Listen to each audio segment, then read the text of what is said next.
welcome to Spark TV. I'm so excited to have you on the show. Excited to be on the show. Thanks for having me. Of course, anytime, anytime. Let's dive straight in and tell everybody who you are and what you do.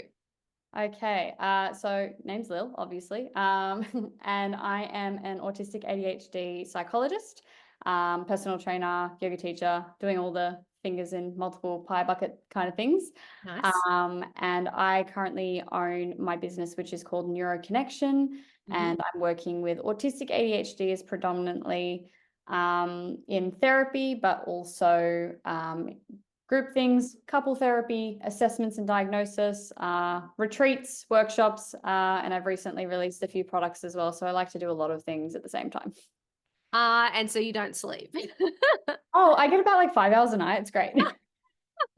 Oh my God, I love it. I love it. I love the multi-passionate entrepreneur. I am guilty of that myself, but I don't think I could have it any other way. I like shiny things and I like, to do things. Traveling. And it's just nice because if one project ends, then you've just got like about 50 others on the back burner anyway.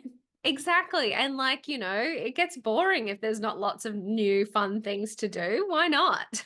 Very, very true. At some point, it does shoot, like I do shoot myself in the foot, but so far I'm landing quite cruisily. So I'm very grateful for that. Oh, that is so good. So how did you get into this?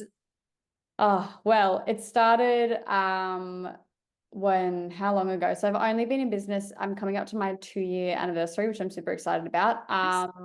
But 2 years ago, a little bit before then, I was working for an employer who was totally ripping me off. They were making a good amount of bank and I was copying like nothing. And there was a bit of exploitation in terms of being an autistic ADHD, being the shiny clinician in the field. So I was like, I know what I'm worth now with what you're charging, and I'd rather just be able to survive and provide for myself. And I feel like a lot of the values were a little bit misaligned. So I said, can I swear? Oh my God, please. I welcome swearing. Cool. So I said, fuck it, basically. And I got a 1K loan from one of my friends. Yeah. Just to start out my space. I got a 10K personal loan. So I had like nothing in my bank, just for reference. Yeah. And I had some very, very loyal clients that were like, we will follow you wherever you go. I'm like, I technically have a clause where I can't say where I'm going, but I have a name and I'm there's sure you'll find me. yeah, exactly. So there was a little bit of that, and everything just like looked online at ASIC, all the things that you need to do. How do you start a business? How do you do it? So I'm actually like a company, but it's technically like a small business owner because it's just myself. And went from there, found a place, used the 10K loan to put towards like a deposit for rent in advance, and kind of like hope for the best. And 2 years later, I'm almost about to celebrate my rebrand launch and the new things that are coming up for the year. So it's been a bit of a whirlwind, but that's sort of how I started. Nice. And that's really interesting, isn't it? I mean, unfortunately, my employer was less than delightful story. Yeah, it really is. And it really sucks. Like, I mean, I know, like, obviously we're business owners. I employ people. I try not to be a dick. I mean, yes, I've got to make money, so it does need to make sense economically, but you don't have to be a dick about it. It is really interesting how many horror stories there are. Well, not even just horror stories, but ordinary stories there are out there. I don't know, but I think it'll make you a fabulous employer, if that's sort of something that you want to explore in the future, having that background. I've given it a go. Personally, I think being autistic, I just kind of like to be on my own.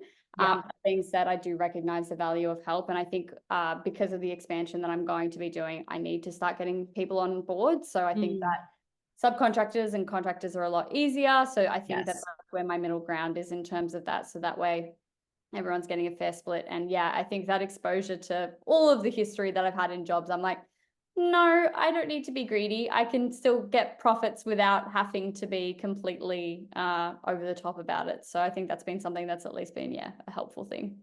Totally.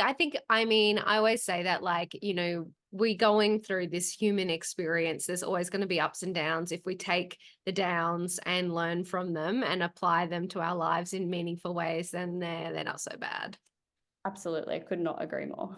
That's so good. No, I love it. I think it's always interesting to hear people's backstories to figure out kind of how, they got to where they went. That's it. I'm starting a business. I'm doing this for myself. So, what was that transition like for you? So, going from employee to business owner, I mean, obviously, you said you went out and got some cash financing, you did the research. What was it like for you, I guess, as a neurodivergent person, going from employee to business owner? How did you find that process? It was so impulsive. I'm not going to lie. I'm glad that it, so being an ADHD, the autistic side had to follow through.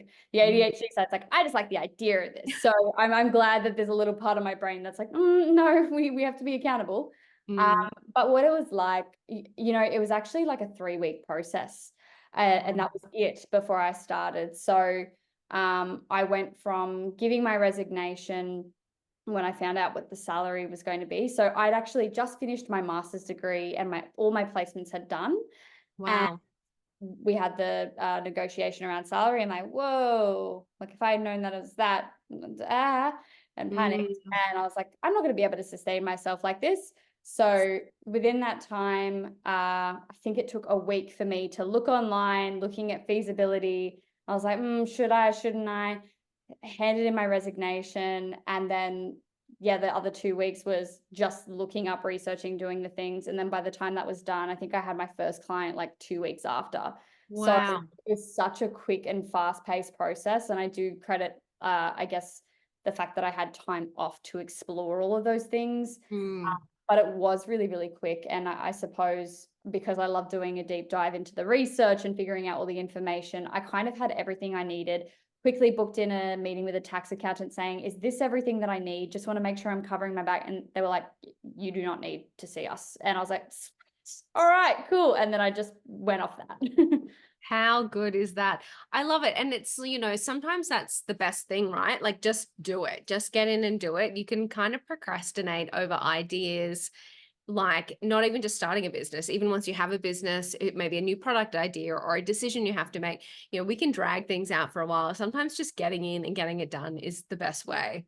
Yeah, no, I couldn't agree more. That's definitely, I guess, the ethos that I work from. I'm always like, it could always get better. Like you throw it out, see how it's Mm. responded to, and then you can just maneuver it, fix it, mold it into a way that's more responsive to the people that you're working with and the people that you're directing it at. So could not agree more.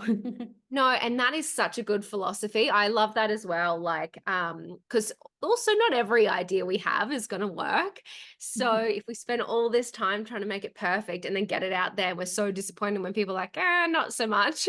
But if you kind of get it out there imperfectly, figure it out, get the feedback from your potential customers or your customers, and then improve it, I feel like that's the best approach. Yeah, no, I definitely agree. And what about challenges? So obviously it was like, okay, get in, get it done, get launched, customer by week 3. Okay, now a couple of years on, that's huge. Like so many businesses don't last that long. So congratulations, that is amazing. What's it been like over the last 2 years? Any kind of highs and lows for you? So I think in terms of the lows, it's really been hitting burnout episodes and really having Mm. to monitor for self-care.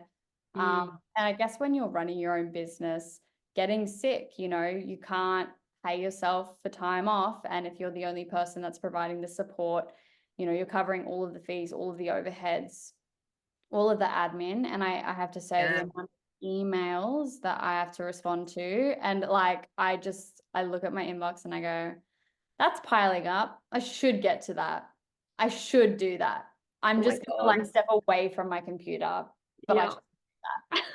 So I think like the admin component of things is just a little bit much, Yeah. but um all the more worth it as well. I think that a lot of the highs have really been about the expansion and being so grateful for my clients. So a lot of the clients that moved over from the practice to me, I have immense gratitude for and towards.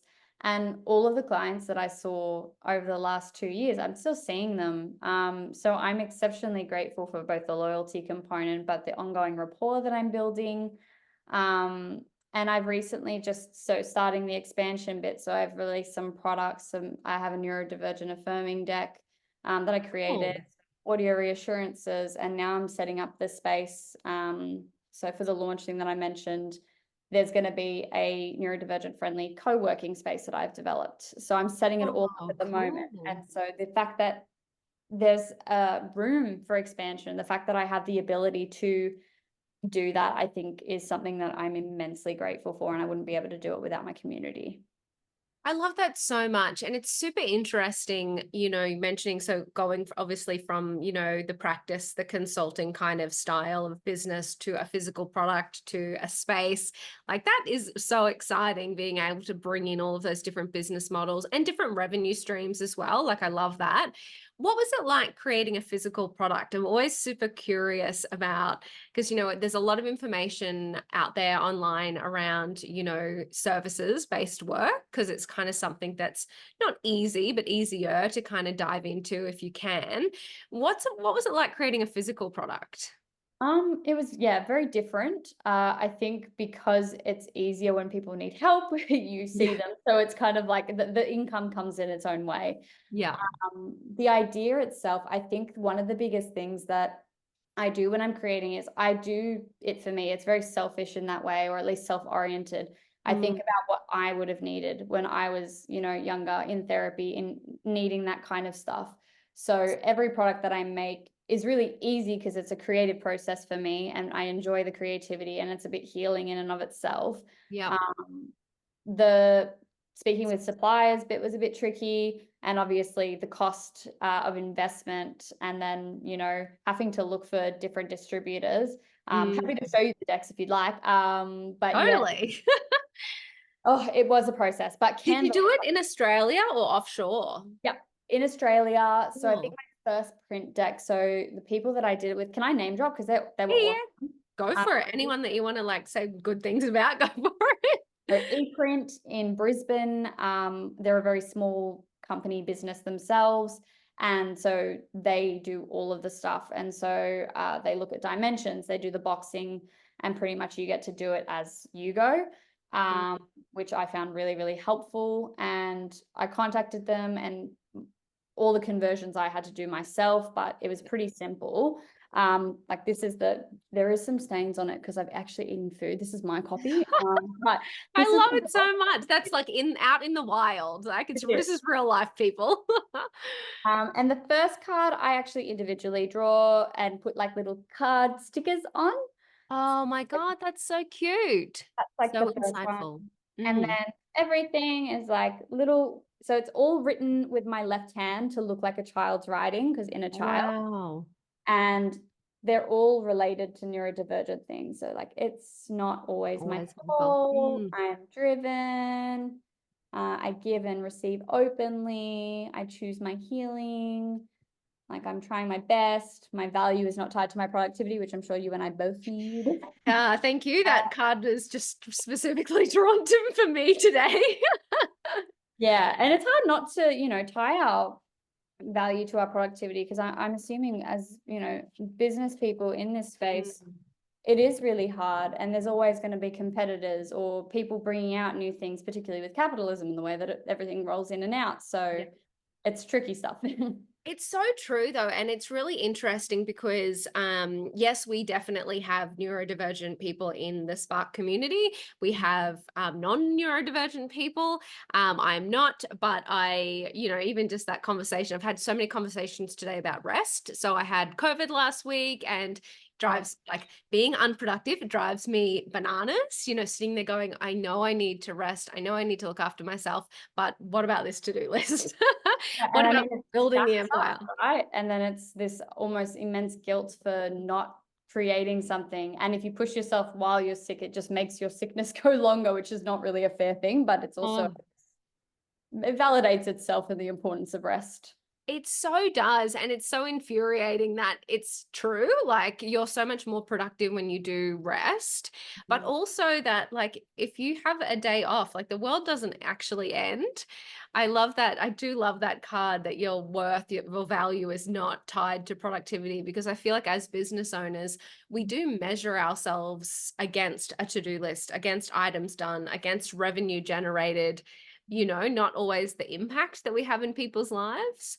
Absolutely. And I wish there was sort of like a measure for that. Maybe I create a resource around that. Yes, But do yeah, it. it's such a, yeah, it's a tricky thing. And I do think that it's hard to, when you are, I guess, the OG business owner as well, that's still overseeing everything, because a lot of people do like to get managers that oversee, and then it sort of gives them that space between. But, I don't know about yourself, but for myself, I'm like, I need to be there. I need to make sure it's right. Oh, I need to make sure that everything that is being produced and created, it needs to be exactly how I want it. And then that's why I don't hire people, because then I know that I become this like really this irritating. micromanager. Yeah, exactly. Massive, massive micro. Oh, I know. I try desperately hard not to, but I seriously, if I don't hear from people and what they're doing, I just sit there go, and that's all I think about. And I'm like, oh my God, you have them to trust them to do their job. Could you just focus on your job, Danny?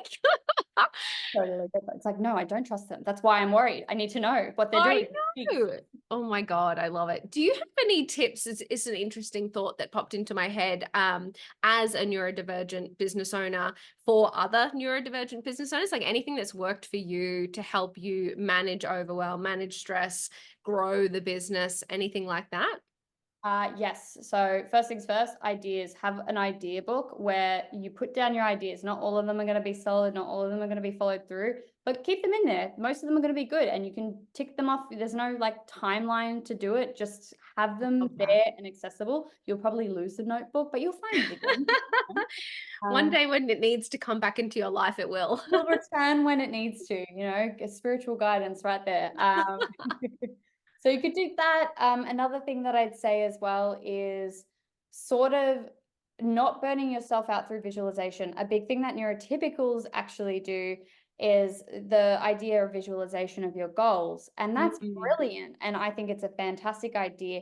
But ADHDers actually get the same level of dopamine through visualizing. And so we tend to like not do the thing because we've already got our dopamine hit. Oh, So it's wow. really important that we try not to visualize, but we try to action while visualizing, because that's Cool. what's going to be doing it. So I don't know if you've ever seen like Instagram reels or TikTok videos of like cooking food, and you're like, oh my gosh, that looks so delicious. I'm so keen to cook a meal tonight. And then by the time it's like been an hour, you're just like, I don't want to cook tonight. Yeah, I'm over it. I'm Because full. I've just eaten like 50 different meals, like virtually. So Yeah. it's a little bit like that. And I think that that would be another tip. And then I think my final one would be, don't let a failure be the thing that completely crushes you. Like a lot of us do experience, and this is for everyone, I guess, experience this rejection sensitivity of, I'm a failure. I can't do this. It didn't work on the first go. Um, Mm. I'm not privy to that. I experience it as well. But it's just about reminding ourselves, particularly if we're trying to set habits or routines for those of us who struggle with that, Yeah. it's okay. Follow with continuity, not consistency. Shoot consistency away, because consistency is going to be unrealistic given different demands and different variable days. Yeah. For continuity, are you still working towards your goal? Are you still trying to do this? Is this not working? Cool. How can we adapt it? So it's really just about how can we keep progressing? And if there Mm. is a halt, amazing. How can we reflect on how we can change that gear? So I think that's probably as much advice as I could probably give there. I love that actually, because I struggle with consistency. And it's really interesting. I always batch create things. So I get like a moment of inspiration, and I can sit down, I can go for a long time, but I can't do something small every day. Like it drives me nuts. So I love that. But then I always go, oh, you've got to be consistent. Like you see that crap online, and then I'm like, I can't do it. I can't do it. So I love continuity. That's such a great word of, am I doing something that is working towards my goal? And if that is a yes, then that's great. That's awesome. Also slide rest in with that because it's still contributing to your goal. If you're resting, Yes. you're actually giving yourself more energy to do those batch creations. Oh my God, you have just blown my mind. That is, I'm taking that into 2024. Thank you. Oh, that is so good. I love it. I love it. I love it. So what's next for you? What's on the cards this year? So you mentioned the co-working space. How's that evolving? What can we expect to see from you this year? Okay, so next week's the launch, and there Where are are you based? Collingwood in Victoria. Collingwood. Awesome. Yeah. So there are 4 different rooms at the moment that are accessible. In the year later, I will probably have an extra 2. Currently, 2 are being rented out by the major boss who I'm leasing from. Cool. But they are like water, air, fire, and earth. So I've made it Oh, there's theme cool. walls, but they're sensory friendly. So the entire space of the co-work thing, I've got those little wiggle bum chairs. I've got the big jumbo balls, like the gym balls. Yeah. I've got seats, bean bags. I've got a sensory space in my work area so that people can go there if they're overstimulated. Yeah. I've got all of these things, and I'm going to be hosting workshops and business related things so people can work on where they're going with their things, as well as body double sessions, which is let's get our admin done, but together, because it's really hard if we're doing it alone, those kinds of things. Yeah. So the launch for that is next week, and I'm looking to get people in for rooms. So hopefully there'll be some accrual. I've got lots of people that have gotten tickets for the event, so here's hoping. Awesome. And with that, I'm going to maintain my couples therapy assessments and all of that in the background, and a couples retreat in April. So I've got 3 couples already that have signed up, looking for 3 more, but happy with just 3 as is. But it's with neurodivergent couples, whether they have just one partner that's neurodivergent and one neurotypical. And it will be for like 4 long days, not those like crappy, like 4 days, but they like leave at 10 a.m. It's like a 3 p.m. like leave thing in Awesome. Daylesford. And my partner and myself will actually be doing the workshops and the training. So I'm offering psychoeducation. I'm helping with communication, differences, sensory things, touch, spiritual intimacy, Reiki, all of those kinds of things embedded within it. So I'm super keen for that one, and all things sex, relationships, and intimacy. That's my special interest. So this is Nice. probably the peak thing. And if it goes well, because this is the first retreat, I would love to do more. So yeah, that's sort of what 2024 is striving towards, but we will see. That is incredible. I love that. How are you marketing this at the moment? So for all of the different things that you do, are you seeing any, so a lot of our community, well, a lot of business owners, we're always interested in how do we get more people in front of our stuff and buying our things. Are you seeing any channels like social or email or ads or anything, like what's working for you at the moment to actually get the word out about all of your products and services? So I'm part of a few like neuroaffirming groups for clinicians, and that's sort of where I've gone about with more just my general work. So like the therapy assessment stuff. Yeah. In terms of the hub and the co-work space and the retreats, I've been going for like Google ads and Facebook, Instagram ads. I've had quite a bit of response with that. It's just a really hard thing. So networking, not my thing. I do like people, but I'm not a people person. I don't network in the same way that a lot of people do. So I think that being thrown into that space is a completely different, we have our strengths, we have our weaknesses, and I think networking's mine. So at the moment, I'm just grateful I've got 3 couples signed on board. But also it's about who you know, I think is a big thing too. So I've got 3 guest speakers next week that kind of are associated within the community, and that's also what's helped to bring people in for the launch next week. Nice. So I think it's really about when you do networking. I think it's just networking. That would be my answer. Sorry, it was a long tangent, but I got there. No, I really like it because it's like very thoughtful in the sense that it is, I love that it doesn't have to be just a networking event, right? Networking means so much more than that. It means, bringing people together, through events. It means bringing together experts. It means like one-on-one stuff. Like I think networking kind of gets a bad rap because you think about going to one of those terrible networking events, Like, this is marketing my events with a career. badge. Here's my business card. Yeah. Yeah, yeah. And then I'm like, ah. No, I love it. That's really, really cool. I'm always interested because, you know, people are just hungry to try new things when it comes to growing their business. So good. So I always like to leave our podcasts with one last piece of advice. So for other women out there who are in business, is there any piece of advice that has served you over the last couple of years that you would share with them to help them on their journey? Listen to your body when it is communicating that you need to slow down. There are actually a lot of signs that your body will tell you without you realizing. So my immune system is absolutely shot. I get sicker a lot faster for a lot longer, particularly when I'm going through stress periods. And I start to feel irritable. I'm not someone that often will be irritated. I get stressed, I get anxious. But the minute that it starts turning into irritability or feeling resentful towards people needing me to do things or that kind of thing, especially like compassion fatigue in the work that I'm in, that is such a good cue for me to go, where is my compassion? What do I need to do for myself? Be able to come back into this space without causing harm, because at the end of the day, it's our responsibility as business owners to keep our shit together. And we're providing either a service or a product or, you know, something to our community that actually needs to be coming from an authentic place. And if I am irritable, I'm not a pleasant person to be around. So it's a really like inkling to me. Look after yourself, slow it down. Have I had any nourishing food? Have I gone to the bathroom? Have I had water?